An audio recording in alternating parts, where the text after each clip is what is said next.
Vâng, xin chào toàn thể anh em nhé. Hôm nay mình xin giới thiệu đến anh em một con máy tính. Con này chuyên để chơi game hoặc render.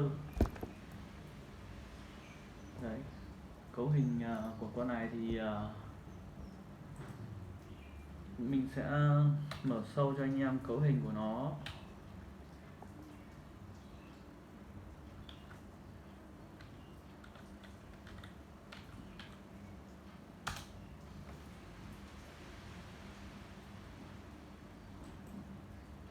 Được. Cấu hình của con này thì nó là B365 Aorus main, còn chạy chip là i3 8100, RAM 16GB. Con này là đang chạy card là RX 580 8GB.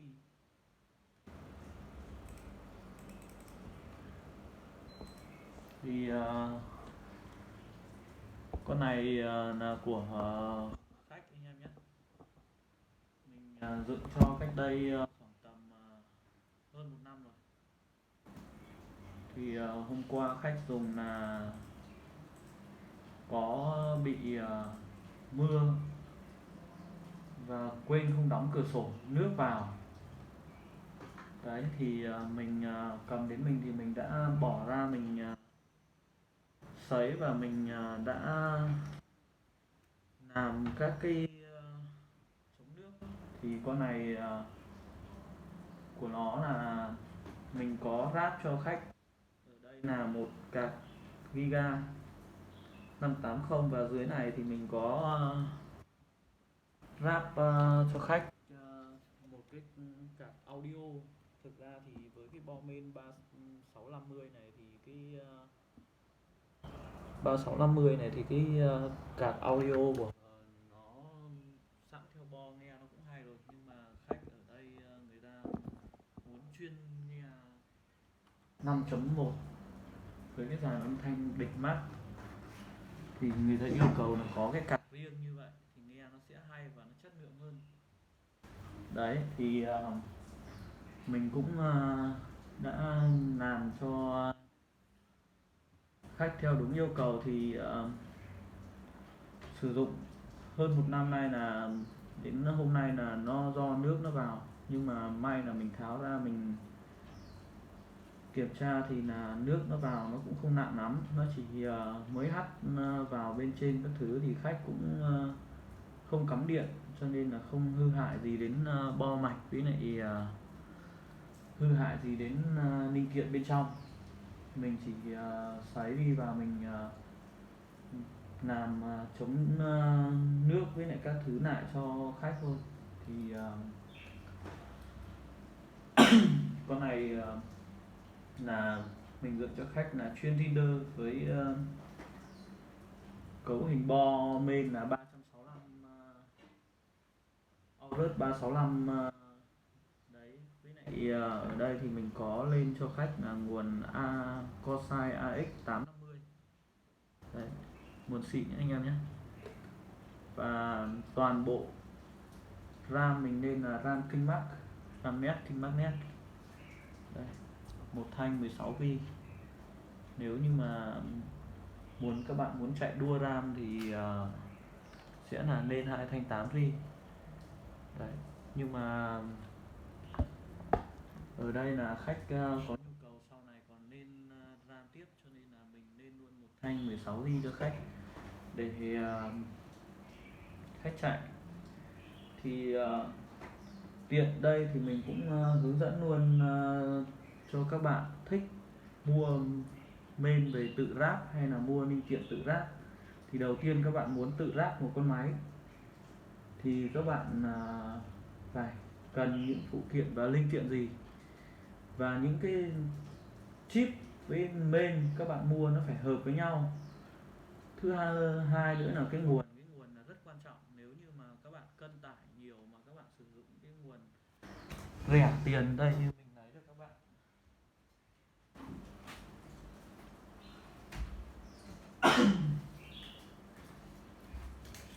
Đây là một con nguồn rẻ tiền trên thị trường, bán giá dao động chỉ từ 200 đến 250.000. Đấy, một con. Thì con nguồn này của nó sẽ không có nguồn phụ. Và thứ hai nữa là cái nguồn phụ là làm sao? Đây là cái dây nguồn phụ ra để chạy cắm vào đây, cân tải với lại để chạy cho con cạc hình thế này. Những con cạc hình đời cao này là nó đều có nguồn phụ để cắm, hoặc những con cạc hình mà nó chạy với cái công suất lớn thì nó đều phải có nguồn phụ để cắm. Thứ hai nữa là cái chân nuôi cho CPU nếu như mà socket 1151 thì bắt buộc là phải có 8 chân, còn cái loại socket 150 với lại ấy thì nó chỉ có 4 chân thôi, chỉ cái dây CPU ấy. Thì các bạn lưu ý khi mua nguồn tránh để mất tiền oan, có nơi các bạn mua giả được, cũng có nơi cũng mua các bạn không giả được. Đấy thì ở đây các bạn cần mua những gì? Đầu tiên các bạn phải định hướng được, định hướng là các bạn sử dụng cái gì.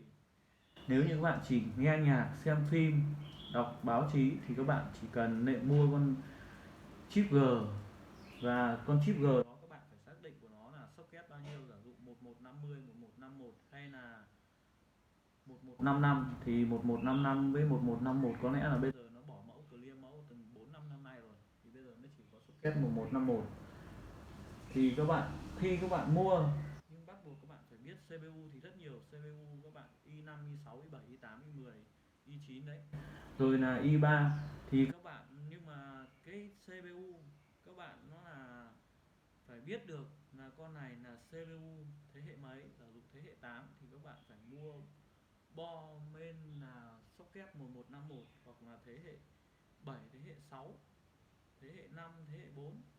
Đấy, thì các bạn phải biết được cái thế hệ của nó là gì để các bạn định hình các bạn mua. Thì khi các bạn ráp thì các bạn cần mua những cái gì để mình sẽ hướng dẫn. Còn về cái socket với các thứ của nó thì các bạn tự tìm hiểu là con đó các bạn mua nó là socket nào để các bạn chọn main bóp mạch nhỉ. Đấy thì để mình lấy, ở đây mình không có con CPU nào.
Đây các bạn, để mà mua thì các bạn sẽ phải chọn cho mình là đầu tiên là các bạn phải biết được mua CPU thì các bạn đọc thông số ở đây.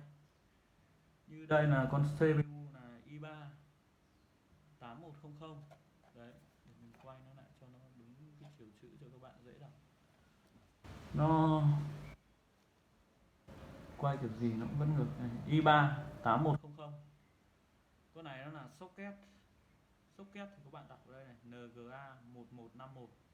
Thì các bạn mua, khi các bạn mua con i3 8100 như này nhá, socket NGA 1151 như thế này, thì các bạn phải biết được là con này chạy socket 1151 thì các bạn phải mua bo main 1151 cho mình. Thì giả dụ bo main 1151 thì các bạn không biết, các bạn có thể lên trên Google các bạn gõ main socket 1151 cho CPU hoặc là 1151, hoặc là các bạn cứ gõ là main cho CPU i3 hoặc là i mấy của các bạn đấy, là nó sẽ tự động nó hiện lên. Đấy là cái đơn giản nhất để các bạn mua.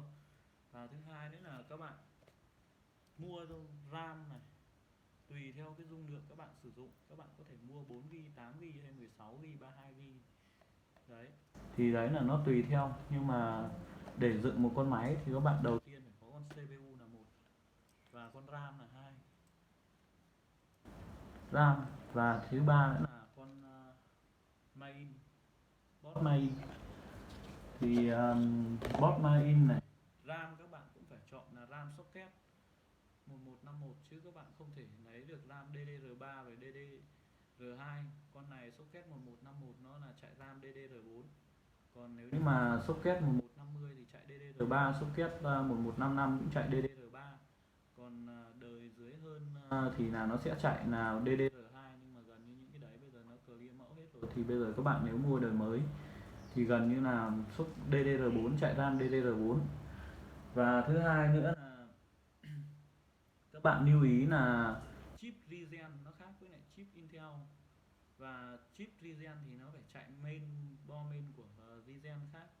Đấy, chứ các bạn không thể cắm chung vào với lại main được, cho nên là khi các bạn ráp các bạn phải chú ý những cái điều đấy. Thứ hai nữa là các bạn mua cho mình một SSD. Thì SSD là cái gì? Là cái bộ nhớ lưu trữ, hay người ta còn gọi là ổ cứng HDD cũng được. Nhưng bây giờ thì mình khuyến cáo các bạn nên chạy SSD, nó sẽ nhanh và cái độ bền của nó cao hơn, giá thành của nó thì nó cũng cao hơn con HDD. Với cái dung lượng như kiểu 1000GB như HDD thì nó rất là cao, nhưng mà anh em chạy win các thứ thì không có new game chữ nhiều thì anh em mua con SSD. Còn có điều kiện kinh tế thì anh em nên mua thêm con HDD để lưu trữ riêng. Đấy. Và thứ hai nữa là anh em mua một cái vỏ cây. Thì bắt buộc dựng máy tính thì phải mua vỏ cây rồi.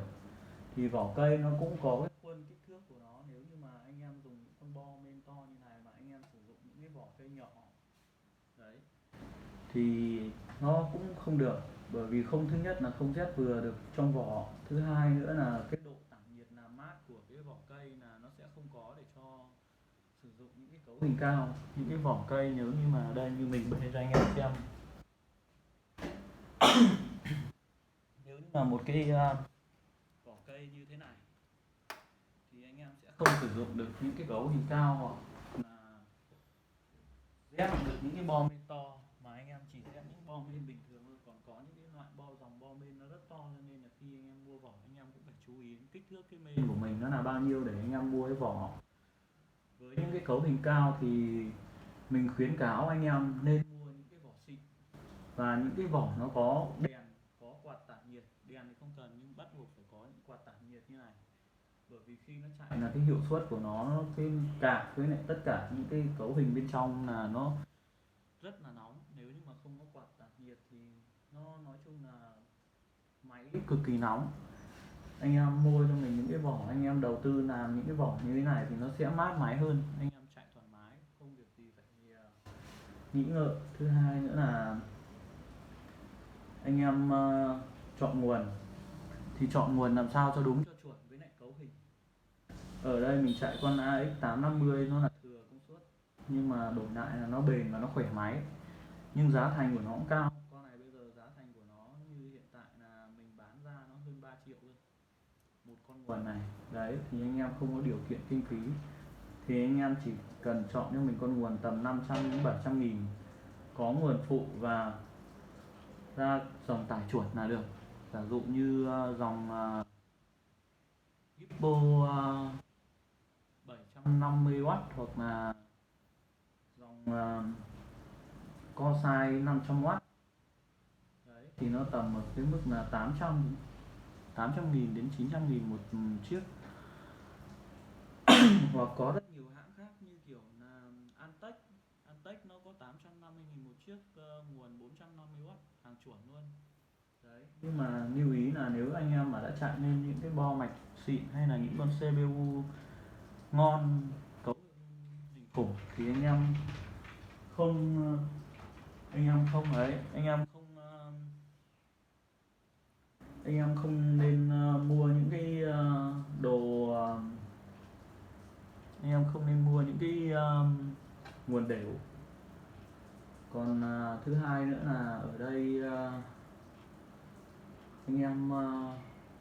Thứ nhất này, mình đọc lại các cái linh kiện cho anh em này. CPU này, một này, CPU này con gì, là con này.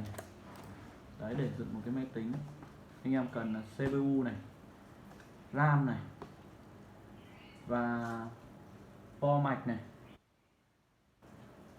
và thứ hai nữa là nguồn này, SSD hay là HDD cũng được, đều được đấy, và vỏ. Đấy là những cái thiết yếu và quan trọng nhất để cho anh em dựng một con máy tính.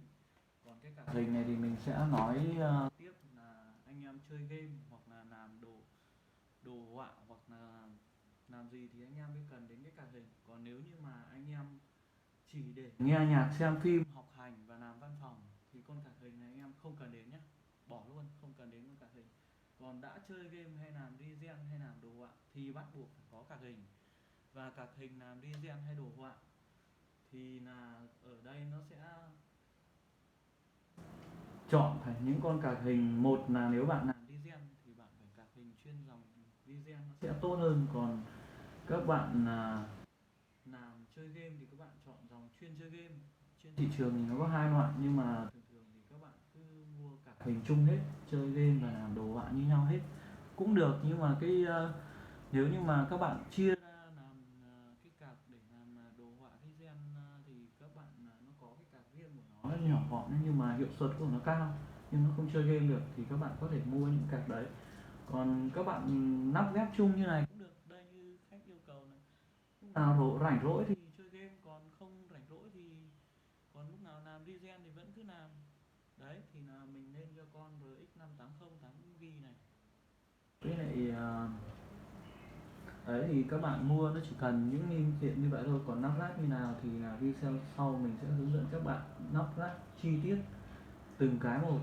Đấy, còn quên nhé, cái fan tản nhiệt này, cái tản nhiệt cho CPU này thì khi các bạn mua chip thì nó sẽ có sẵn một cái quạt ở bên trong đây. Đấy thì các bạn lắp cái quạt đấy được. Còn các bạn thích đẹp thì cái này các bạn phải mua rời các bạn nhé. Đây thì mình đang sử dụng là con tản nhiệt Tháp TI 400. Hàng này thì mua rời của nó là 350.000 một chiếc. Thì các bạn lắp vào nhìn nó sẽ đẹp hơn. Ở bốn quanh nó sẽ có led các thứ.